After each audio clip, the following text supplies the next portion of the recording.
In the middle of a burning field, Dale held Bear's lifeless body and broke down like a child. Nothing could prepare him for what was coming after letting a stray dog get so close to his heart. Dale never really fit the picture of the perfect soldier. His coat always had an extra crease, his helmet slid to one side, and his boots carried more dust than shine. He spoke little during drills, lost count in push-ups more than once, and limped through long runs with a grin that said, "Yeah, I'm hurting, but I'm still moving." Men teased him for that, called it stubborn luck instead of bravery, but when called to action or a rookie froze in fear in the heat zone, Dale was the first to shove someone down behind cover, even if his hands shook the whole time. Most saw him as shabby, soft around the edges, but quietly brave when it mattered. One rainy evening, he ducked behind the mess hall to finish a cigarette he'd sworn to quit. A thin, mud-soaked dog limped out from under a stack of scrap wood, ribs showing, one ear torn. Dale sighed, tore a strip from his sleeve, and wrapped the wound with the same sloppy knot he used on his loose bootlaces. He muttered, "Now be smart, run along," and flicked his cigarette away. The dog didn't run. It followed him back to the barracks, slept under his bunk, and trailed him on marches. Dale named him Bear because he refused to back down from anything: loud engines, angry cooks, even the marching band on parade day. The captain was furious, threatened to write Dale up, but the dog kept showing up, tail wagging, as if orders didn't apply to creatures with scars and stubbornness. In the weeks that followed, Dale patched Bear's ear a second time, sneaked him scraps, and wondered if the little animal saw something in him no one else did. War loomed on the horizon, the kind that chews through men like Dale first, and he worried about keeping himself together, let alone a stray dog. Dale didn't realize then how much a patchy-furred shadow could change a unit, or how far loyalty would carry them through fire and fog. Nothing could prepare him for what was coming after letting a stray dog get so close to his heart. At first, Dale tried to ignore him. He'd leave the mess and Bear would be waiting. He'd show up at the showers, outside drills, even snuck into the supply tent once, chewing on a bootlace like it belonged to him. Dale asked around, no one claimed him. Not even the cook who usually fed every stray with leftover stew. The mutt just kept following him.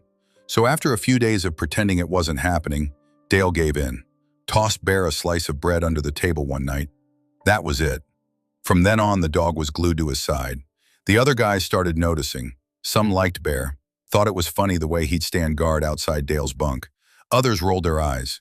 "He's got more discipline than you, Dale," Murph joked once, watching Bear sit at attention like he was waiting for orders. Dale just smirked. "Yeah, but I don't bark at officers." They laughed. Even Bear gave a little huff, like he was in on the joke. It was easy to forget the war was creeping closer. Orders were coming. Deployment was near. But in those quiet days, Bear became part of the rhythm. A shadow in drills, a warm spot by Dale's boots during cold nights. And somewhere in the middle of it all, Dale realized this dog wasn't just following him. He was choosing him. Bear showed up on the training field again, tongue out, tail wagging, ears perked like he'd earned a place in the ranks. A few of the guys smiled. One of them tossed him a chunk of bread. Dale just shook his head, muttering under his breath, "You really don't know how to quit, do you?" Then came the voice. "Private Dale." Everyone froze. The captain stood at the edge of the field, arms crossed, jaw tight. He walked over slowly, eyes locked on Bear, then shifted to Dale. "You think this is a pet shelter, son?" "No, sir," Dale said, standing straight. "Then why is there a damn pit bull on my field?" Dale glanced down at Bear. The dog sat calmly beside him, tongue still hanging out like nothing was wrong. "He followed me back from the mess, sir. Again." "Then you'd better unfollow him. I don't care if he saved your grandma from a house fire. He's not part of this unit, and he's not going to war with us. Understood?" "Yes, sir." The captain's voice lowered. "You've got till lights out to handle it. If I see that mutt again, it won't be walking away." He turned and walked off. No one spoke for a while. That night, Dale walked Bear out past the fence line. It was dark, cold, and quiet. He knelt down, untied the bandage on Bear's ear, gave it a little scratch, and whispered, "You're a good boy, you know that?" Bear just stared at him. "I don't think you're going to make it out there," Dale said softly. "And I don't think I will either. So maybe this is where we both stop." He stood up, gave one last pat, and walked away. Didn't look back. But at sunrise, as the trucks rolled into gear, Bear was there, sitting beside Dale's pack, like he never left. Deployment day came faster than anyone expected. Bags were packed. Trucks lined the lot. The air was tense. No one said much, just checked their gear, tightened straps, and waited for the call. Dale stood by his truck, Bear sitting beside him like he belonged there. "You know you can't come," Dale said, crouching down. "They'll throw you out, or worse." Bear just stared at him, tail thumping against the dirt. The captain made his rounds, barking orders and double-checking the manifest. Bear stayed low, hidden behind a duffel bag. Dale didn't know what he was doing until the last second. But when the captain turned his back, he slid open one of the gear crates and patted the space inside. "Get in," he whispered. Bear jumped in without a sound. Dale slipped in a few scraps of bread, tied the lid halfway shut, and stacked another crate on top. No one noticed. The ride was long, bumpy, and loud. Soldiers bounced shoulder to shoulder in the back, joking through their nerves. Dale kept glancing toward the crate, heart pounding with every sharp turn. If Bear barked, if anyone checked, it was over. But the dog stayed silent. When they reached the camp, Dale slipped him out quietly behind the tents. A few of the guys caught on, but said nothing. One of them even handed Bear a strip of jerky and said, "Guess he's one of us now." No one argued. And when Bear barked that night, sharp and sudden, just seconds before a soldier nearly stepped on a live snake, no one laughed either. Not after that. They'd only been out there for 4 days, just a routine patrol. That's what the briefing said. In and out, mark a few points, check the map, keep your head down. But the jungle doesn't care about plans. The heat was thick, the trail narrow. Dale walked third in line, sweat running into his eyes, one hand on his rifle, the other near his pocket, where he always kept a dog treat just in case Bear got too far ahead. Bear was out front, sniffing the path, ears twitching. Then he stopped. Low growl. One paw lifted. He didn't move. Dale whistled low, a sharp one-note sound. Bear backed up. "Something's wrong," Dale said quietly. The words barely left his mouth before it happened. Boom. The world split open with the first explosion. Then the bullets came. Trees cracked. Dirt flew. Someone yelled, "Ambush!" as shadows moved through the green. Dale dove for cover behind a fallen log, dragging Bear down with him. His ears rang. Everything felt too fast. He could hear shouting, orders, panic, gunfire. Then Bear broke free. "No! Stay!" Dale shouted, but the dog was already gone, sprinting through the brush, dodging bullets like he'd done it before. Dale's heart jumped into his throat. "Damn it, Bear!" He climbed out from behind the log, firing into the trees. Something moved left. He turned and shot again. The barrel burned his fingers, but he didn't stop. Then Bear barked, loud, close. "Right flank!" someone yelled. "They're circling!" Dale turned and saw what Bear had spotted. A group of enemy soldiers slipping through a side path, trying to catch them from behind. Bear stood between them and the unit, barking like mad. The squad turned just in time. A spray of cover fire scattered the attackers. They held the line. When the dust finally settled, Dale found Bear hunkered down behind a stump, panting hard. A thin scratch marked his shoulder, but he was alive. "You," Dale muttered, sinking beside him. "Are you trying to be a hero or what?" Bear licked his hand. That night back at camp, no one said a word about how the dog had gotten there. But when the captain walked by, took one look at Bear sitting beside the fire with the same blank stare as the rest of them, he didn't say anything either. He just kept walking. After the ambush, everything changed. Nobody called Bear a stray anymore. They just called him Bear. He walked the perimeter with the night watch. He ate when the men ate, slept where they slept. Sometimes, when tension hung too thick in the air, he'd wander through the tents, nuzzling boots and resting his head on someone's lap, just long enough to remind them they were still human. Even the captain stopped fighting it. Dale caught him one morning crouched beside Bear, quietly slipping him a piece of dried meat. He just smiled, didn't say a word about it. Out on patrol, Bear stayed out front, always alert, always listening. More than once, he froze right before they hit a tripwire, tail stiff, ears locked in place. Each time, he'd look back at Dale like, "You owe me another snack." Dale gave it every time. "Never thought I'd be led through war by a dog," Murph joked one night, tossing Bear a crust of bread. "He's got better instincts than half the squad," Cale added, half smiling, half serious. Dale didn't say anything. He just looked down at Bear curled beside him, nose twitching in his sleep, and nodded. The war wasn't getting easier. Every week brought more missions, more smoke, more silence on the radio. But something about Bear's presence held the men together. He didn't carry a rifle, didn't speak, but when he stood at the front of the line, tail steady, head low, it gave them just enough courage to move. And Dale, he finally started feeling like he belonged. Days went by. This time it was meant to be just another patrol. Dale, Murph, Cale, and two others were checking an old village that had been empty for weeks. The houses were falling apart. Sandbags lay scattered. Everything was too quiet. Bear walked ahead, nose low, ears up.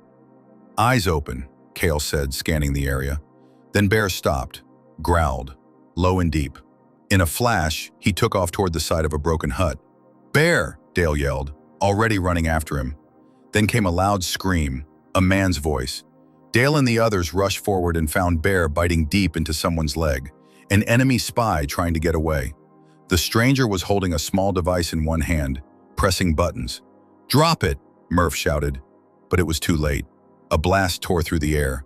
The ground shook like it was ripping apart. Dust and heat slammed into Dale's face as he flew backward. Everything spun. His ears rang. He couldn't hear, could barely breathe. He opened his eyes. Smoke was everywhere. "Murph!" he shouted. No answer. "Cale?" Still nothing. Then he saw something moving, small, low to the ground. Bear. He was limping but alive, blood on his leg. He came straight to Dale and grabbed his jacket in his teeth, pulling hard. Dale let him. They crawled together behind part of a broken wall, just as another blast went off in the distance. Dale felt everything go black for a second. When he woke up, Bear was next to him, barking softly, like he was trying to keep Dale awake. Then Murph came stumbling through the smoke, face bloody. "Dale, you good?" "Yeah," Dale said, sitting up fast. "Where's Cale?"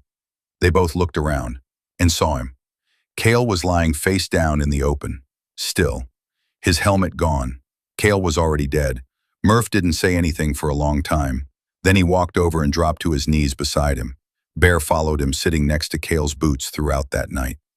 Days passed since then, and this time the unit had been sent to hold a small ridge just outside a ruined town. The sun hadn't risen yet, and the fog sat low and thick. Everyone was on edge. They'd heard chatter. The enemy was closing in. No one knew how many, just that it would be bad. The captain walked the line, checking each man. His face looked tighter than usual. He stopped when he reached Dale. "Keep that dog close," he muttered, and moved on. Bear stood still, tail stiff, ears locked forward. He didn't bark, but he kept sniffing the wind, pacing just ahead of the line. Then the shots started, fast, loud. The ridge lit up with gunfire. Dirt flew. Men hit the ground and returned fire blindly into the fog. "Left flank," someone yelled. "They're pushing left." Dale turned and saw the captain running toward the noise. He didn't get far. A bullet hit him in the leg. He dropped fast and rolled behind a rock, but he was stuck, pinned down. The others couldn't reach him without walking straight into the enemy's aim. "Someone get to him," Murph shouted. Dale didn't move, but Bear did. The dog took off without a sound, weaving low through the brush, drawing fire as he ran. One shot clipped the ground near his paws, but he didn't stop. Dale and Murph used the chance. They moved behind Bear, covering him. The enemy fire shifted, giving Dale just enough time to grab the captain and pull him back. Bear barked wildly, pushing into the fight like he belonged there. When they all made it back to cover, the captain looked down at his bleeding leg, then at Dale. "That dog," he said, breath ragged. "That dog just saved my life." Dale didn't answer. He just looked at Bear, still standing guard, tail low but wagging. The captain reached over and gave Bear a rough pat on the back. "Guess I'll have to take back all I said about you, little soldier." It was supposed to be their last mission before home. The unit was sent to hold a broken checkpoint near the border, just for a night. Reinforcements were coming at dawn. All they had to do was wait. The place was quiet when they arrived. Too quiet. The checkpoint had been torn apart in a fight weeks ago. Walls crumbled, radio towers snapped. It didn't feel right. Dale sat against the wall with Bear beside him, both of them watching the trees. Murph stood nearby, chewing on jerky, pretending not to be nervous. "Feels like the calm before the storm," he said. Dale nodded. Storm's late. That night, it hit. Gunfire came from all sides. The enemy was everywhere.